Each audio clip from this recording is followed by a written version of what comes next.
with another 10-4 kid, and they're similar. They're very similar. So we kind of got an idea how to use him. He kind of fits some of the stuff that we do from a schematic standpoint. There'll be some subtle changes, but there won't be anything that you're able to notice. The same play that he hit was the same one-back power play that we run with 30 and 29-7 all year long.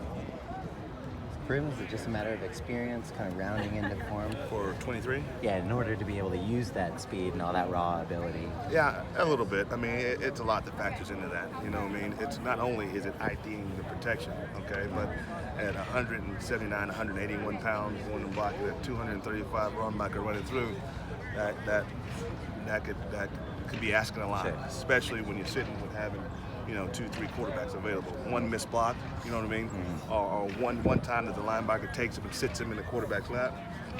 That's a problem. So, but that's okay. Yeah. You know what I mean? So you've got to be creative in what you do from a schematic standpoint. Who you have him blocking. From releasing. They still got to cover him release him. Mm-hmm. So there are a lot of things that we'll be able to do to help protect him.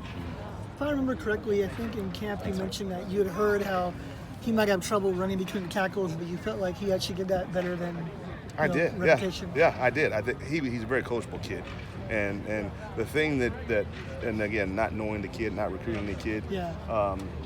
Sometimes these guys get labeled as track guys, and that's one of the things that I think you might be mentioning. Early on in camp, he showed me that he wasn't a track guy, that he was not afraid to put the ball in between the tackles, and that he would run with some patience. And that's proved dramatically over the last couple of months. I mean, he was ready for the moment. I mean, there have been times back there I've had to hold him, to let him go on some of those gap scheme plays, and I couldn't be prouder of him.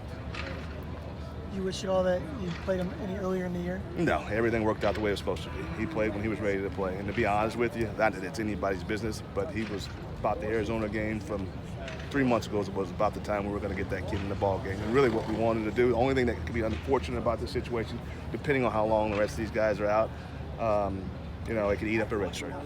That we really didn't want to do that because we have guys they're pretty productive.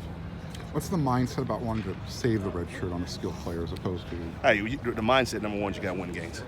Then you got to do what it takes to win games. And in my opinion, the three guys that were playing football are darn good football players. And you're not pulling any one of those guys off the football field.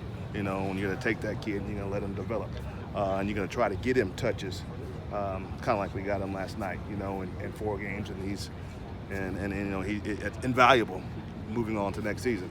The fact of the matter is, not the case. He's got to go.